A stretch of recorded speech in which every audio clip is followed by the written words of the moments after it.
저는 가끔 성경을 보면요, 같이 읽었던 성경 구절의 제일 첫 번째 줄과 제일 마지막 절이 주제에 가장 가깝다고 생각합니다. 그러니 성경의 이야기도 사실 인간의 스토리가 있고 이러쿵저러쿵 있었습니다. 마지막엔 이렇게 되었다.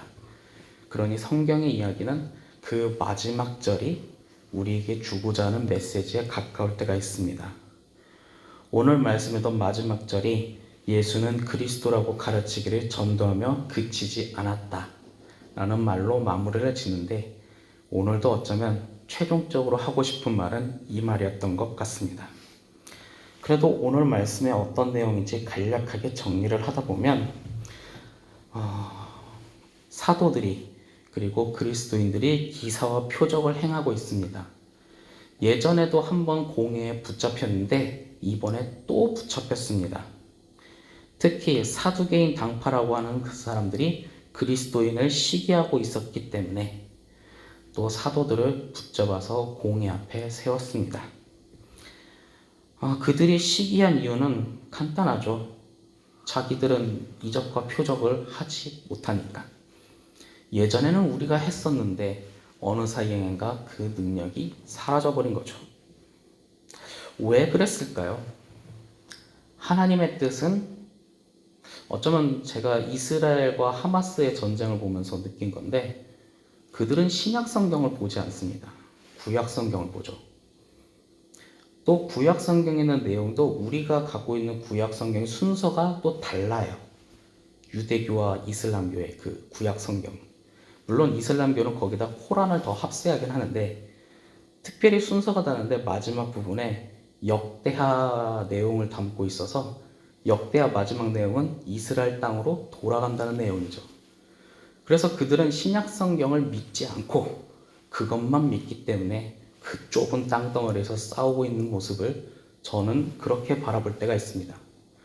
그에 비해 우리 기독교인들이 읽는 구약 성경의 마지막에는 말라기가 나오고, 거기에는 너희가 알고 있는 엘리야가 다시 돌아올 것이다 라고 하며 마무리를 짓고 있고, 그리고 나서 예수님께서 너희가 오리라 했던 엘리야는 바로 저 세례 요한이고, 그 세례 요한은 예수님을 보며 세상 죄를 지고 가는 하나님의 어린 양이라고 말합니다. 즉 우리가 읽고 있는 기독교라고 하고 있는, 혹은 개신교라고 하고 있는 우리는 구약 성경과 신약 성경을 보면서 쭉 예수 그리스도의 복음을 믿고 예수님은 땅끝까지 전파라고 합니다. 그래서 우리는 그 좁은 땅덩어리에 집착하지 않고 더 넓게 교회는 확장되는 역사를 하고 있죠. 이게 바로 하나님의 뜻이기 때문에 우리 교회의 역사는 많은 기적과 표적이 일어났습니다.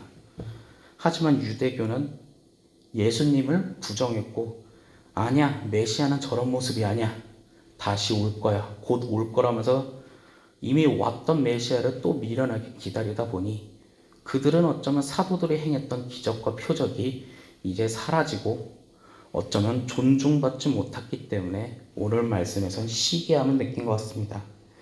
더불어 오늘 말씀과 조금 내용이 다르지만 가끔 이스라엘 하마스의 전쟁을 보면서 그 좁은 땅덩어리에 집착하고 있는 그들의 모습을 보니 참으로 많이 안타깝기도 합니다. 더 안타까운 건 그냥 어른들끼리 티격태격 싸우면 내 말을 안 하는데, 어린아이와 약자와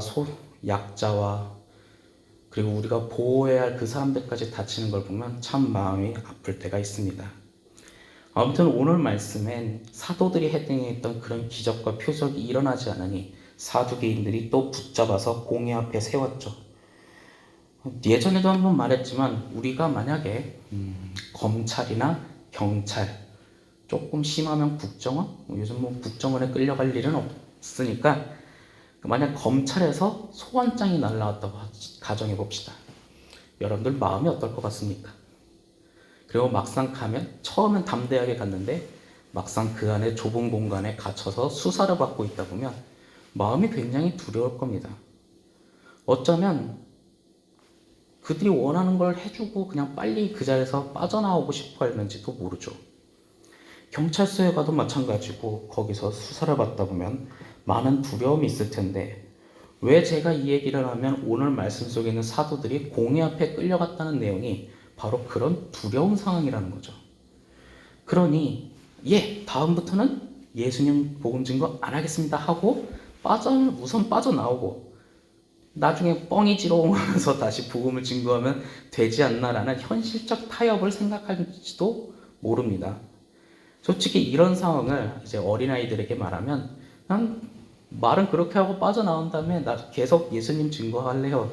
이렇게 대답하는 사람들이 대답하는 정확하게 어린이와 학생들이 있기도 하죠.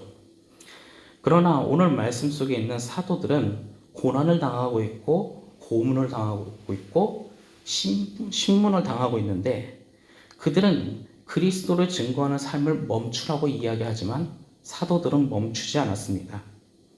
이것을 통해 우리가 한 번쯤은 생각해 볼 필요가 있죠. 우리의 삶은 어떠할까? 가끔 복음 증거를 멈춰도 될까? 특별히 그것에 대한 갈등이 코로나 팬데믹 시대 때 많이 있었을 거라 생각합니다. 그러다 보니 우리의 믿음이 어쩌면 하향 평준화가 되는 것 같은 느낌도 듭니다만 오늘 이 말씀 속에 고난 중에 사도들은 예수 그리스도의 복음을 증거했다는 거죠. 그렇기 때문에 우리는 어떻게 살아갈지에 대한 생각을 해볼 필요가 있습니다. 또한 오늘 우리가 읽었던 말씀은 거기서 멈추지 않고 사도 바울의 스승이라고 하는 가말리엘이라는 사람이 등장합니다. 이 가말리엘은 율법에 대해서 모든 사람에게 존경을 받는 사람입니다. 그리고 그는 간단하게 이렇게 말을 하죠. 저들이 전하는 그리스도가 거짓이면 알아서 흩어질 거야. 근데 만약 진실이면 어떡할래? 그러기 때문에 겁을 주고 내보냈습니다. 아니, 거기다가 오늘 말씀에는 채찍질까지 했네요. 자, 그렇다면 우리는 한 번쯤은 생각해 볼 필요가 있죠. 우리가 전하는 복음은 진실될까요? 거짓될까요? 어쩌면 거짓된 마음으로 예수를 증거하는 사람도 100만 분의 1의 확률도 있을지도 모릅니다. 그리고 어쩌면 우리는 현대시대에 교회가 나타나고 교회 건물이 또한 사라집니다.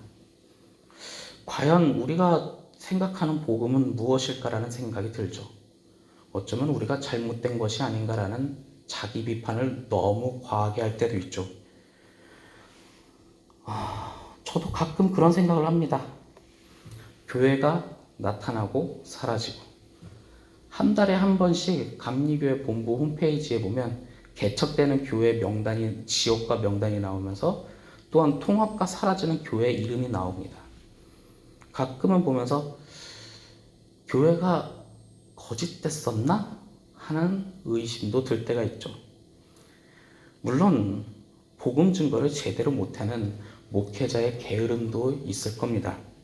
그래서 사라지는 교회도 있을지도 모르겠지만 어쩌면 그들의 역사와 시간은 계속 이어져서 A라는 교회 이름이 B라는 교회 이름으로 다시 바톤 터치하는 경우도 있을 겁니다.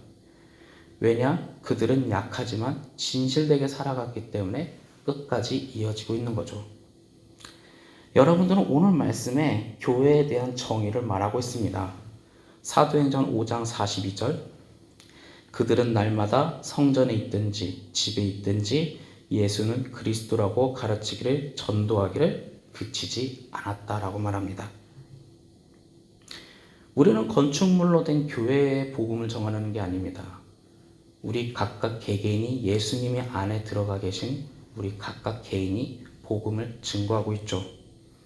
그것은 언제나 영원할 것이고 우리는 진실되게 살아간다면 예수님을 진실되게 복음으로 증거한다면 우리는 영원할 것입니다. 교회의 역사는 절대로 멈추지 않고 끝까지 나아가며 세상 사람들이 시기하고 질투하고 그것을 막고 싶어도 교회는 영원했습니다. 한때 페이스북 SNS에서 교회의 역사를 지도로 표시한 게 있습니다. 그러니까 교회가 전파된 것이 지도로 색깔이 표시되고 있죠. 그렇게 교회가 점점 확장되고 있는데 그 옆에 다른 색깔로 표시되는 지도들이 있습니다. 로마 제국이 있었고요. 비잔틴 제국이 있었고요. 오스만 제국이 있었고요. 이슬람교가 있었고요. 또 공산주의도 있었습니다. 그런데 교회의 색깔은 시간이 지날수록 사라지지 않고 그것들은 다 사라졌지요. 왜냐? 기독교의 가장 중요한 정신, 하나님을 사랑하고 내 이웃을 사랑하는 이 정신이 멈추지 않았으니까요.